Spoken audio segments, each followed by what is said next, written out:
encore à Cabanac en 2019. Et on est avec le frère Chavo Medbach. Hein. Son prénom c'est Richard. Donc c'est un de nos anciens de la mission. Et puis donc il nous fait l'honneur de pouvoir répondre à quelques questions comme les autres frères. Alors mon frère Chavo, je vais te poser deux questions. Et donc tu nous diras ce qui s'est passé dans ta vie. Donc la première question, c'est deux questions. Comment et en quelle année tu as rencontré le Seigneur Jésus? J'ai rencontré le Seigneur Jésus au début de l'année 56. J'étais à Bayonne à ce moment-là. Et comme j'étais dans le cinéma, c'était mon métier de réparer les appareils, de vendre des appareils. Alors j'étais à Bayonne. Et mon beau-père était malade, alors j'ai resté avec eux, avec mes beaux-parents. Et puis c'est là que j'ai rencontré le Seigneur Jésus pour la première fois, bien sûr, de ma vie, même que j'étais croyant. J'ai toujours cru qu'il y avait un Dieu. À ce moment-là, j'ai rencontré un pasteur, un Grajo, qui est venu un soir nous faire une réunion. Et ce Grajo, il parlait tellement du Seigneur que je croyais qu'il l'avait vu. Je lui ai posé des questions, plusieurs, avec des réponses vraiment bien. Et ça m'a travaillé ce temps-là, cet appel. Ça m'a beaucoup interpellé parce que moi, j'étais un garçon qui travaillait beaucoup. Tous les soirs, je me couchais entre minuit et 1h du matin. Et c'est arrivé que j'ai attrapé comme une faiblesse nerveuse. J'avais plus de réaction, j'étais fatigué. Je me prenais des médicaments, j'allais voir des docteurs et tout. Et puis, ça marchait pas. Je pense que c'était le temps de Dieu pour moi. Parce que je voyageais beaucoup en voiture pour acheter des appareils, tout ça. Et puis à ce moment-là, le pasteur a prié pour moi. On a été dans la réunion. Il y avait une seule place dans la réunion ce soir-là. Et cette place, elle touchait le pasteur, tellement qu'il y avait du monde. Et quand je suis rentré dans cette réunion avec mon frère Portos, là, et on m'a pris, on m'a mis devant, juste à 1 mètre du pasteur qui prêchait là. Et puis, quand il a parlé des malades, des fatigues, des choses comme ça, il a dit, levez la main si vous êtes malade. Et j'ai levé la main. Et il n'avait pas grand-chose à faire parce que j'étais presque à le toucher devant. Et il m'a imposé les mains. Et puis, je me suis couché, j'étais plus le même. Un changement s'est fait en moi extraordinaire. Alors, j'ai pris tous les médicaments et j'ai tout jeté dans la rivière. Et j'ai dit, ben hier, le Seigneur, il a dû me guérir, je suis bien, je suis fort, je me sens d'aplomb et tout ça. Et c'est à ce moment-là qu'on a rencontré un groupe de Manouches dont le pasteur était Fatah. Il était jeune, c'était un garçon très jeune, et ils avaient des réunions. Et ma mère voulait partir avec eux. Mon beau-père est mort, j'ai été dégagé. Et puis après, j'ai dit, ben, j'avais commandé un semi-remorque à l'époque. Une caravane semi-remorque. Et puis j'attendais qu'elle soit finie pour aller la chercher. Et je voulais pas aller, moi, avec ma mère. Ils partaient à Rennes. Il y avait une grande mission à Rennes à ce moment-là. Et puis je voulais pas. Et puis, je sais pas, il y avait des prières, certainement. Des prières pour moi. Et puis j'ai décidé, bon, je viendrai la chercher avec mon frère, la caravane. Et je suis parti avec eux. Et là, le Fatah, il faisait des réunions tous les soirs. Il y avait plein de monde à l'époque. Il y avait, je sais pas moi, à peu près une vingtaine de caravanes. Ben, c'était déjà grand à l'époque, 20 caravanes. Et puis tous les soirs, on avait une réunion. Et puis, il a été chercher le pasteur Nedelec. Je ne sais pas si tu as entendu parler de Nedelec. C'était un serviteur de Dieu qui travaillait avec le COSEC à l'époque. Parce que Fatah, il ne savait plus quoi dire à la force de faire des réunions. Alors il a fait venir Nedelec. Et Nedelec a commencé à parler du Seigneur différemment. C'était plus profond, c'était plus riche dans les paroles. Et il nous a attirés jusqu'à Rennes. À Rennes, il y avait la mission. Et c'est là qu'on s'est fait baptiser tous ensemble. On était 8 frères et sœurs, et ma mère avec, et puis on s'est tous fait baptiser dans une rivière. C'est la première étape à ce moment-là, quand on a rencontré le Seigneur. Et je suis allé retourner pour aller chercher dans le cimier que j'avais commandé. Et puis j'ai commencé à suivre la mission. J'étais heureux d'avoir rencontré Jésus. Il y avait une paix qu'on n'avait pas, une joie qu'on n'avait pas. Parce que j'aimais l'argent, j'aimais le matériel, j'aimais beaucoup de choses. Et alors ça fait que les choses ont changé. Gloire à Dieu. Donc, hormis cette expérience de guérison que tu as fait donc en 56, Oui. est-ce que tu as une expérience aussi que tu as vécue avec le Seigneur que tu voudrais partager avec nous? Oui. Alors, bien que mal ou bien, à l'époque, les manouches étaient un peu sévères. Parce que moi, ils ne m'ont pas dit qu'il fallait arrêter le cinéma. Et mon métier, moi, le cinéma, c'était important pour moi. Parce que ce que je gagnais, moi, dans une semaine, il fallait travailler plusieurs mois pour l'avoir. Alors on m'a dit, c'est fini, maintenant tu ne peux plus faire du cinéma, c'est interdit, c'est pas un bon métier, il faut que tu t'arrêtes. Alors là, le diable, il commençait déjà à me taquiner.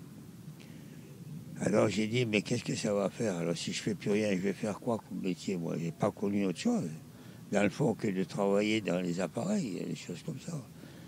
Et puis j'avais des difficultés, j'avais des problèmes. Et puis je priais pour que Dieu me donne des ressources. Et puis j'étais tracassé. Je passais des nuits après que je ne dormais pas. Je disais, demain, qu'est-ce qu'il faut faire pour avoir de l'argent, pour que ma femme fasse ce qu'elle veut, parce que ma femme ne travaillait pas. Elle était au foyer, elle. Alors, d'un seul coup, j'ai dit, tant pis, allez, je vais faire un peu de cinéma. Et puis, je voulais faire du cinéma, alors en plein air, comme ça, dans les villes. Je pleurais le soir. Je pleurais parce que je voyais ces films que j'aimais, dans le fond. J'avais des beaux films, j'étais très moderne dans les appareils, très moderne dans les films à l'époque. Et puis, quand je voyais ces films au début qui étaient si beaux, qui étaient si bien, après, je les détestais. Je les haïssais, ces films. Je voyais des meurtres, des tueries, je pleurais. Alors je disais, Seigneur, je ne peux pas continuer, moi. Soit que je continue le cinéma, ou alors j'arrête. Et puis, quelque chose m'a pris. J'ai été voir un ingénieur de Bordeaux de cinéma, qui était un copain à moi, M. Raymond, il s'appelait. J'ai été le trouver, j'ai dit, Raymond, il faut m'acheter mes appareils. Parce que je ne vais plus faire du cinéma. Eh bien, il faut les porter, mon petit. J'ai porté, j'ai vendu les appareils. Et puis là, le Seigneur a ouvert les portes pour travailler. Je faisais la ferraille comme tout le monde. J'ai commencé à faire le cuivre, la ferraille, acheter, vendre. Le Seigneur m'a aidé par ces moyens-là. Mais c'était toujours en 56, 57. Et après, je me suis approché de la mission qui a recommencé plus tard.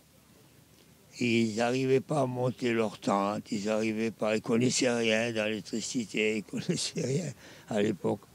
Alors moi j'ai dit, Seigneur, puisque je suis là, je sais faire beaucoup de choses, moi je vais les aider. Et j'ai été voir le conseil, j'ai dit, voilà frère le conseil, moi je suis technicien dans le cinéma, je connais pas mal de choses, je peux vous donner un coup de main. Et il m'a désigné comme presque le chef du matériel. Ça fait qu'on a commencé avec mon matériel à moi, j'avais du matériel encore moi. J'avais gardé des amplis, des haut-parleurs, des micros, des trucs comme ça. Et puis j'ai commencé à organiser dans le camp, avec la mission, je mettais des haut-parleurs à cornet dans tout le camp. Et je mettais la lumière dans tout le camp. Alors les gens, ils venaient fous de voir ça. Ça fait que n'importe qui était loin du chapiteau, eh bien, ils attendaient la parole de Dieu, le chant, le témoignage. Il y avait la lumière dans le camp le soir. Alors c'était magnifique, magnifique. Et puis je me contentais de faire ça. Après j'étais à Paris, j'ai fait faire des disques que j'ai enregistrés les chanteurs. J'ai enregistré le vêtement blanc, j'en ai encore, je dois en avoir 400 moi, de ces disques encore chez moi là. Et puis je l'ai donné à la mission pour vendre les disques. Mais ça n'allait pas. À chaque fois, ça n'allait pas. Il y avait toujours des problèmes, des critiques, des choses comme ça. Alors j'étais tracassé. Je disais, mais ils ne comprennent pas, ils ne me comprennent pas. Alors j'ai dit, je vais tourner des films. Alors j'ai acheté une caméra et j'ai commencé à tourner des films. Alors j'ai dit, non, je vais faire avec les films, je vais les passer dans les grands cinémas. J'avais des idées pour faire connaître la mission. Mais ça n'allait pas. Il y avait toujours des problèmes, toujours. Il y avait toujours des mécontents, hein, des gens qui ne comprenaient pas mon opinion. Alors j'ai dit, ben je vais arrêter, là, je m'occupe de rien. Mais c'était dans le plan de Dieu, ça. Parce que je prêchais l'évangile aux grangers, partout, je donnais des bibles, des choses. C'est là que j'ai rencontré René Zenelato, et qui est venu vers moi pour un disque que j'avais réalisé, que j'avais fait.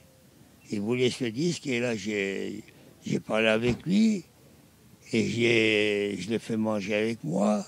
J'ai donné mon témoignage, il ne voulait rien savoir de Dieu. Et après, on a fait un feu dehors, on a fait des réunions le soir, on chantait. Et puis, il s'est converti. Et puis après, j'ai rencontré le frère de René, Michel. Et puis, il ne voulait pas se convertir, Michel. Mais comme il a vu notre vie, l'amour qu'on avait, on chantait le soir, tous les soirs, on chantait. Autour du feu, là, on faisait des grands feux, là, à Isine. Et puis, il s'est converti aussi, ce Jean-Claude-là. Ça fait que c'est devenu 2 serviteurs de Dieu, les deux-là. Et moi, je faisais des réunions vers les Manouches parce qu'ils avaient besoin de moi. Alors, quand il n'y avait pas de pasteur, ils venaient me chercher. Ils disaient, fais-nous la réunion, frère, on n'a pas de pasteur. Mais je n'étais pas serviteur. Et puis après, d'un seul coup, j'ai eu un mal en moi. Un mal atroce. Un mal qui m'a saisi. Et je croyais mourir. Et j'étais attaqué par le diable. Le diable, il disait, tu sais, tu en as fait du trafic, toi, tu en as vendu des choses, tu en as gagné de l'argent, tout ça. Alors j'avais des reproches du diable, et moi je croyais que c'était le Seigneur qui me disait ça. Je confondais entre le diable et Dieu. J'ai resté à peu près 3 mois dans une épreuve, ma femme pleurait, elle était toujours avec moi, elle ne me quittait pas. Elle était toujours avec moi dans ma caravane.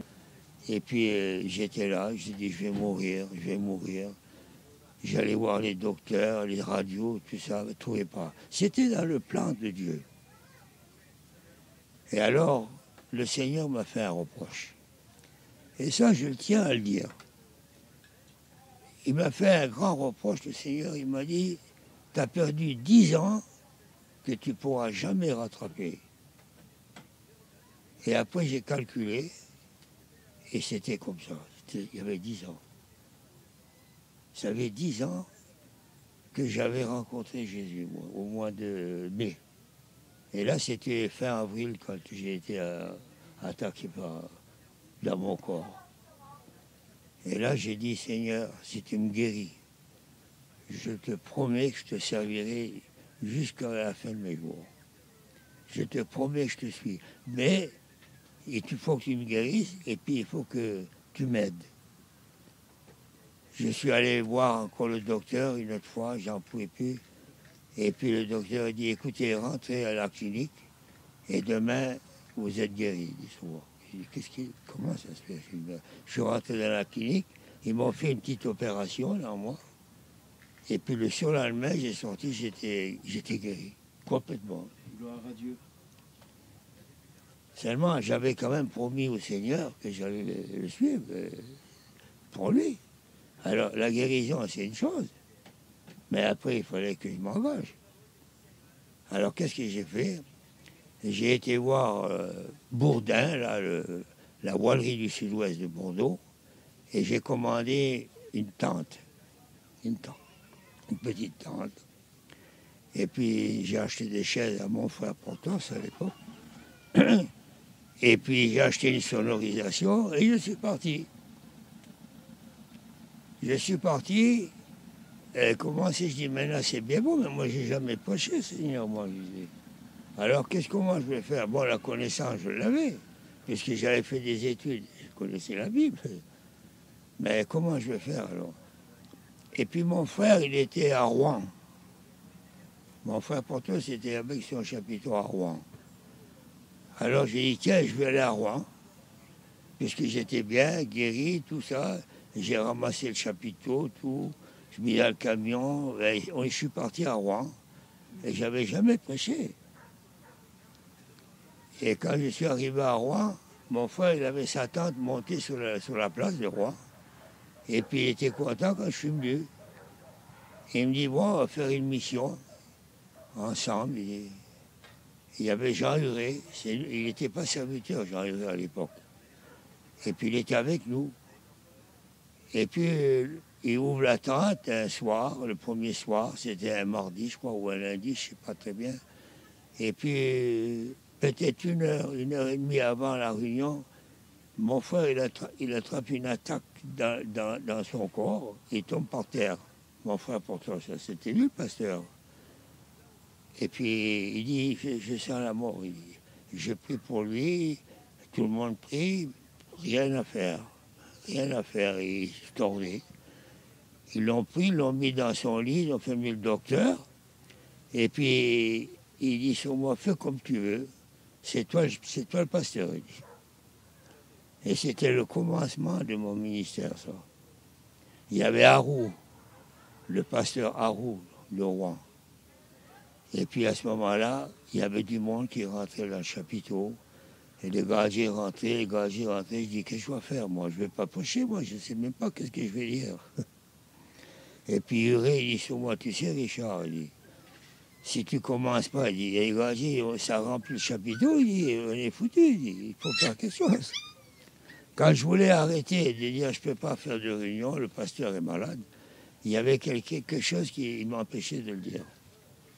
Ça fait que j'ai dit, bon, tant pis, allez. J'ai pris ma guitare électrique, j'avais une belle guitare électrique, j'avais une Selmer à l'époque. Et puis j'ai dit à Huré, allez, chante, Huré, moi je t'accompagne. Alors il a chanté, il a fait chanter le public. Et puis à ce moment-là, j'ai prêché. Il paraît que c'était formidable, d'après les gaziers. Mais seulement l'Albin, il fallait que ce soit encore moi qui prêche. Le surlendemain, c'était encore moi. Toute la semaine, c'est moi. Et le dimanche matin, mon frère a été guéri, mon frère Portos. Alors il y avait 2 réunions à Rouen. Il y avait Harou et puis il y avait une autre. Ça fait que chacun a été dans une église. On a fait la réunion vers les pasteurs gaziers. Chacun. Et c'est de là que je suis parti en mission. Je suis parti avec Portos en Belgique. Voilà, on a connu la Belgique. Alors, aujourd'hui, on est en 2019. Ouais. Et tu sers le Seigneur donc depuis 1966. Non, oui, ça a été mon départ, 66. Voilà. Aujourd'hui, en 2019, qu'est-ce que tu dirais à quelqu'un qui passe par une épreuve, à quelqu'un qui voudrait s'approcher de Dieu? Ça serait quoi ton conseil à toi de serviteur de Dieu qui sert le Seigneur depuis si longtemps? Moi, je dirais, pour ma part, qu'il ne faut jamais s'engager avec Dieu si tu ne tiens pas parole. Premièrement, c'est un point, ça. Parce que Dieu est en haut, nous, on est en bas. Et lorsque tu t'engages, la Bible dit que c'est par tes paroles que tu seras entrelacé. Alors, si tu veux servir le Seigneur, d'abord, il faut commencer par le A. C'est un commencement. Il ne faut pas te monter parce que les jeunes, aujourd'hui, je vois qu'ils ne sont pas les mêmes d'avant. Avant, les gens, ils se poussaient à l'autre pour aller prêcher. Ils ne se mettaient pas devant. Aujourd'hui, les jeunes se mettent devant pour prêcher. Ils veulent prêcher. Alors, ce n'est pas tellement bon non plus de vouloir. Parce que Dieu est notre patron. Si nous sommes serviteurs de Dieu, il ne faut pas l'oublier qu'on est serviteurs de Dieu. On n'est pas serviteurs nous-mêmes de nous. On ne fait pas nous ce qu'on veut, on demande à Dieu ce qu'il faut faire. Dans n'importe quel sens, il faut que tu sois soumis à Dieu, dans tout et pour tout. Parce que Dieu, il veut faire un plan. Il veut faire un plan avec toi. Mais si toi, tu dévances le plan, Dieu ne peut plus rien faire avec toi. Il faut que tu écoutes Dieu, ce qu'il va te dire. Même si tu es chez toi, même que tu fais rien, même que tu es assis. Moi, il m'arrivait souvent de me cacher dans les réunions. Je me cachais pour pas qu'on me voie. Parce que j'ai dit, si jamais ils me voyaient, ça y est. Je savais qu'ils allaient m'appeler. Alors on m'appelait. Il est là, Richard. Alors, je me levais, viens, c'est là que ta place. Viens prêcher. Je disais, Seigneur, je ne vois plus aux réunions. Moi, je ne voulais plus aller parce que j'étais toujours moi dans les réunions. Il fallait que je prêche. On me disait, il faut que tu prêches. Parce que ça ne me plaisait pas de prêcher. Ça ne me plaisait pas tellement. Ce qui m'a plu, c'est à la force du temps, à la force des jours, à la force des années que j'ai été formé. Et j'ai prêché en trois temps, si tu veux. Mais au départ, j'étais évangéliste. Et après, j'ai été pasteur. J'étais pasteur à Isine. On a ouvert une église. Je m'en occupais à Isine. Et puis, je voyais que ce n'était pas ma place. Dieu ne voulait pas que je reste à Isine. Il ne voulait pas, le Seigneur. Ça n'allait pas. J'avais commencé un travail. J'avais commencé un grand travail à Isine. Là. Puis après, la famille, ça ne va pas avec la famille. Et j'en avais marre. Je disais, je ne peux pas rester là, moi, il faut que je m'en aille. Ça fait que j'ai reparti. J'ai reparti et puis j'ai dit, c'est Dieu qui va me conduire. Et je suis parti en Suisse. Et là, la Suisse, j'ai attaqué la Suisse. J'ai été souvent en Suisse. Seulement, je ne prêchais pas l'évangile. La Suisse est un pays qui est très avancé sur l'évangile. Et j'ai commencé à enseigner. Ça fait que Dieu m'a donné le ministère d'enseignement. Alors j'ai commencé à enseigner, à prouver l'enseignement de Dieu aux gens, le plan de Dieu pour l'homme, tout ça. Parce que mon message avait changé. Donc c'est Dieu qui l'a changé. Parce que la première fois, la deuxième fois que j'ai été, je dirais franchement, j'ai rien fait. Il y avait du monde, c'est tout. Mais après ça a évolué beaucoup. Voilà, et puis j'ai continué. Aujourd'hui, j'enseigne, je ne prêche plus. La connaissance, je l'apporte aux autres. J'ai écrit 4 livres sur Dieu, sur Jésus, tout ça. Et je crois que Dieu encore, il se sert de moi encore aujourd'hui. Gloire à Dieu. Voilà. Donc, le conseil, c'est de laisser faire Dieu. Il faut laisser Dieu agir. Il ne faut pas devancer Dieu. Il faut le laisser agir en nous. Parce qu'on est dévoré quand on est jeune chrétien. On est dévoré de parler. On est dévoré de dire quelque chose. Mais la Bible dit, celui qui s'abaissera sera élevé. Mais celui qui sera élevé sera abaissé. Bien. Ce qui veut dire qu'il faut laisser que Dieu t'entraîne. Et si Dieu te donne une place, alors cette place, tu l'auras. Mais si toi, tu la prends, bien souvent, eh bien, c'est toi qui prêches, c'est toi qui fais. Mais souvent, tu fais des fiascos. Tu fais des fiascos et même, à un moment donné, si tu es seul, je dis bien, sûrement, vous autres, vous avez beaucoup de monde entre vous. Mais moi, j'étais seul. J'ai toujours attaqué seul, j'avais personne. J'ai jamais trouvé un ami. Jamais j'ai trouvé un ami parce que si Dieu me voulait 1 mois, 2 mois, 3 mois sur une place, je restais. Et ce qui m'a sauvé, c'était ma compagne. Parce qu'elle se soumettait aux exigences de Dieu. Ça, c'était beau. On priait ensemble, tous les deux. On priait tous les deux ensemble. C'est ça qui était beau. Elle n'était pas contre, elle n'était pas révoltée, rien du tout. Et c'est beau quand un foyer s'est uni ensemble dans les prières et les enfants, on les induque dans la parole de Dieu. On les prend tout pied, on leur fait chanter des cantiques, on les apprend à prier. Alors moi, j'avais cette communauté avec mes enfants. On se mettait tous les soirs chez nous et tout le monde priait, un par un. Donc j'ai mes 2 fils qui sont serviteurs, Bélo et puis David. Il y a une suite derrière, voilà. Il ne faut pas être raciste non plus. Il faut aimer les chrétiens. Tous ceux qui s'appellent fils de Dieu, il faut les aimer. C'est important, voilà. C'est le conseil que je dirais pour tout le monde. Merci frère Chavo pour ton témoignage. Voilà, donc on était avec le frère Richard Medbach. Son nom c'est Chavo pour nous. Oui. Hein? Donc merci pour ton témoignage. Hein? Que le Seigneur te bénisse. Merci. Merci pour vous aussi, parce qu'on a pu se rencontrer. Voilà, c'est la première fois, bon, à part que les Grandiers m'ont enregistré plusieurs fois, mais enfin, vous, c'est bien ce que vous faites. Très bien. Merci. Ça peut servir d'exemple et ça peut aider les gens.